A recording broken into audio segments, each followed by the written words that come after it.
Assalamualaikum warahmatullahi wabarakatuh. Selamat malam semuanya. Masih di channel Pengantar Tidurmu, channel yang selalu menemani teman-teman semuanya di setiap malamnya. Cerita kali ini dikirim oleh teman kami yang bernama Zaki.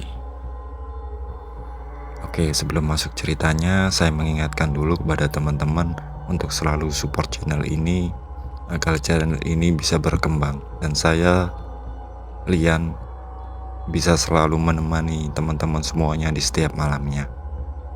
Cerita malam ini dikirim oleh teman kami yang bernama Zaki. Zaki ini berusia sekitar 27 tahun dan cerita ini berkisar di tahun sekitar 2016 silam. Zaki ini tinggal di daerah Tasikmalaya dan kebetulan Zaki ini juga baru saja menikah. Waktu itu si Zaki ini dan istrinya ingin sekali mempunyai rumah sendiri. Nah, kebetulan memang si Zaki dan istrinya ini sama-sama bekerja. Mereka ini punya tabungan lebih dan waktu itu mereka berencana untuk membeli perumahan di daerah Tasikmalaya tersebut. Nah, dari sini orang tuanya pun sangat senang karena anak mereka ini berusaha untuk mandiri. Singkat cerita, ketika si Zaki ini bekerja, waktu itu si Zaki ini di kantor, temennya ini menyarankan si Zaki ini untuk mengambil salah satu perumahan yang ada di daerah dekat kantornya tersebut. Di sini temennya ini bilang kalau di situ ada developer baru dan membuka perumahan di situ dan memang lingkungannya juga sudah terbentuk. Nah, pada sore itu juga ketika si Zaki ini pulang dari kantor, si Zaki ini mengajak istrinya untuk survei lokasi ke perumahan yang dimaksud oleh temannya tersebut. Di sini mereka pun sampai ke perumahan tersebut. Di situ memang perumahannya ini baru dan memang di samping-samping perumahan itu masih persawahan, masih sawah biasa. Mereka pun masuk ke dalam perumahan tersebut dan bertemu dengan salah satu warga yang menghuni di perumahan tersebut. Mereka pun bertanya-tanya kepada para penghuni yang ada di perumahan tersebut terkait bagaimana mekanismenya ketika membeli rumah secara kredit di situ dan apakah memang di sini ini sudah terbentuk lingkungannya. Pokoknya ditanya-tanyakanlah kepada. Setelah selesai bertanya kepada para penghuni perumahan tersebut, mereka ini pun jalan-jalan di sekitar perumahan tersebut dan memang dilihat di situ suasananya ini sangat enak, sangat tenang, tidak jauh juga dari perkotaan, tidak jauh dari rumah sakit atau fasilitas umum. Dan di sini mereka pun akhirnya pun setuju. Akhirnya mereka ini pun mencari kontak nomor marketing. Dicarilah info-info tentang perumahan tersebut. Akhirnya mereka ini mendapatkan di salah satu sosial media bahwa di situ tercantum nomor marketing yang bisa dihubungi. Mereka pun menghubungi dan di sini marketingnya ini bernama Pak Imron. Dihubungilah Pak Imron ini dan waktu itu Pak Imron ini menyuruh si Zaki dan istrinya ini untuk langsung saja datang ke kantor pemasaran yang memang letaknya tidak di perumahan tersebut tapi di jalan depan sekitar 1 km dari perumahan tersebut. Mereka pun datang ke situ dan di situ mereka disambut oleh Pak Imron.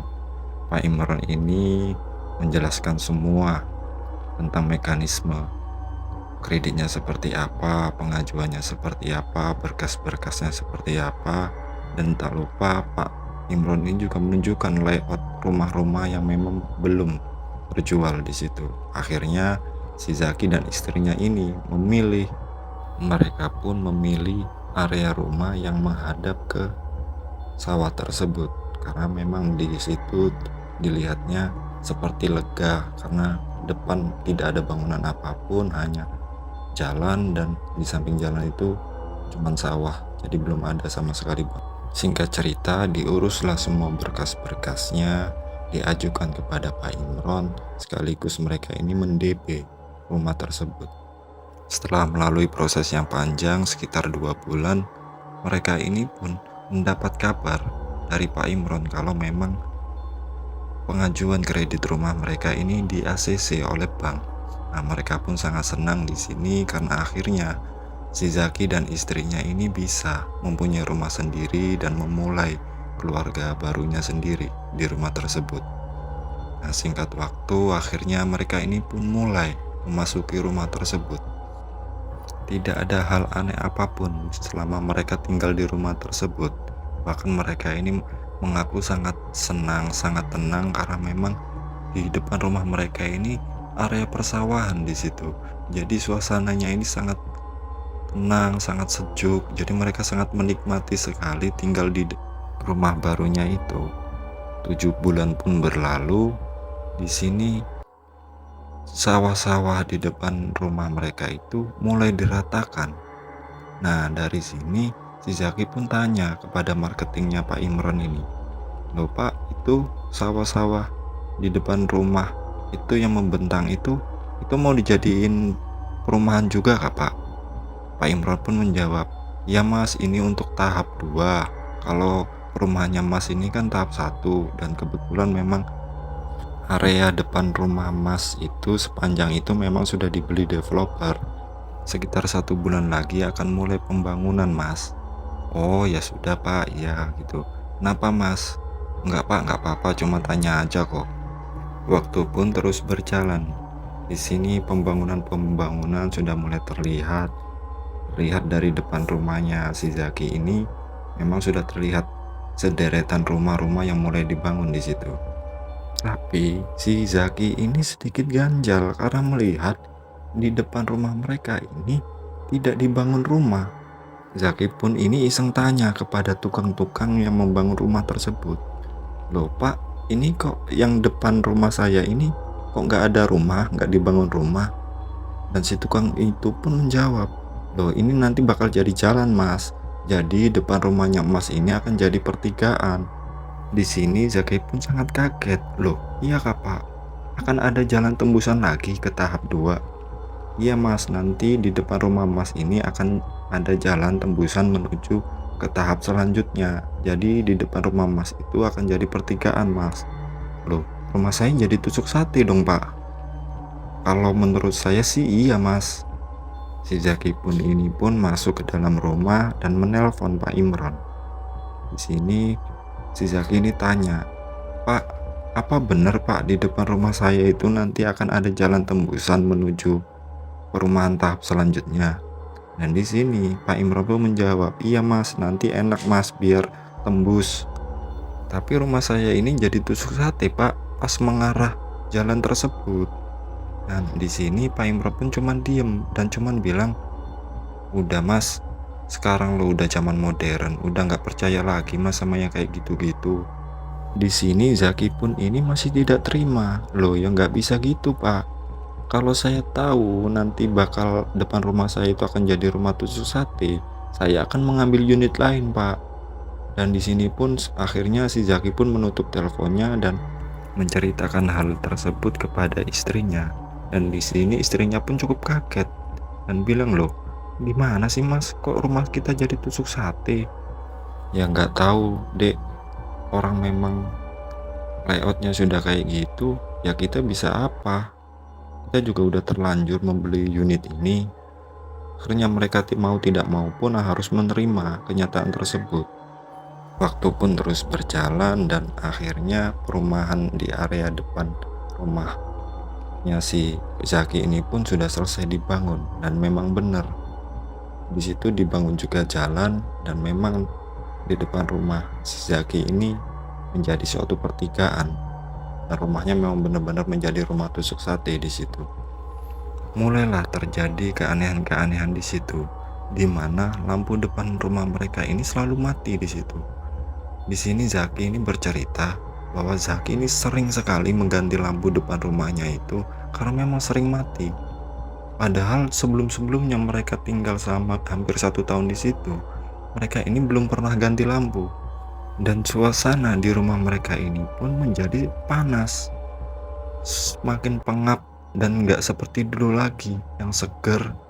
Nggak tahu, perubahan itu memang terjadi begitu saja semenjak itu. Dan di sini si Zaki dan istrinya ini pun sering sekali mendapat keanehan-keanehan di rumahnya tersebut. Sewaktu-waktu si Zaki ini duduk di depan teras depan rumahnya. Dan di sini pada waktu itu sekitar jam 8 malam, si Zaki ini ngopi di depan rumahnya sendirian, istrinya ada di dalam. Si Zaki ini sambil main HP. Ketika si Zaki ini duduk sambil main HP tersebut, tiba-tiba lampu di atasnya ini tiba-tiba hidup mati, hidup mati. Sekitar 3 menit kemudian lampu itu kembali seperti semula menyala dan tidak berkedip-kedip lagi. Dan ketika si Zaki ini duduk dan minum kopi, terlihat di depannya itu ada asap dari bawah tanah, seperti menyembul, seperti asap rokok, tapi tebal. Di situ dilihatnya terus sama si Zaki ini, semakin lama asap itu seperti membentuk sesuatu. Di sini si Zani seperti terpaku melihat asap tersebut. Zani pun ini hanya bisa fokus melihat asap tersebut, dan asap tersebut terus semakin membanyak dan membentuk sesuatu. Lama-lama asap tersebut seperti membentuk seperti pocong. Gak beberapa saat dari situ terdengar bunyi kriek. Mas, di sini Zaki pun ini pun langsung loncat teriak karena kaget. Ketika si Zaki ini melihat ke arah pintu, ternyata istrinya ini memanggil. Si Zaki pun ini melihat ke arah asap tadi, dan ternyata asap itu seperti masih ada sisa-sisa asap tersebut, tapi sedikit seperti asap rokok itu. Dan akhirnya si Zaki ini pun masuk.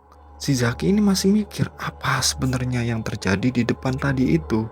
Si Zaki ini pun masuk bersama istrinya dan istirahat di situ. Dan si Zaki ini pun tidak ingin menceritakan hal tersebut kepada istrinya karena tahu istrinya tersebut ini sangat penakut orangnya. Jadi lebih baik si Zaki ini menyimpan. Hal aneh pun pernah terjadi kepada istrinya. Jadi pada waktu itu istrinya ini karena mungkin capek kerja seharian, istrinya ini tidak masak. Dan biasanya istrinya ini memesan melalui aplikasi online atau Gojek, kita sebut saja Gojek. Dan di sini waktu itu istrinya ini memesan kepada Gojek tersebut makanan, ditunggulah lama sekali. Ternyata nggak datang-datang. Dan akhirnya nggak lama dari situ si Gojeknya ini menghubungi kepada istrinya Zaki ini. Kurirnya ini memberitahukan kepada istrinya Zaki ini kalau dia ini menunggu di pos satpam depan. Dan di sini akhirnya mau tidak mau istrinya Zaki ini ya menyuruh Zaki untuk mengambil makanan tersebut ke depan.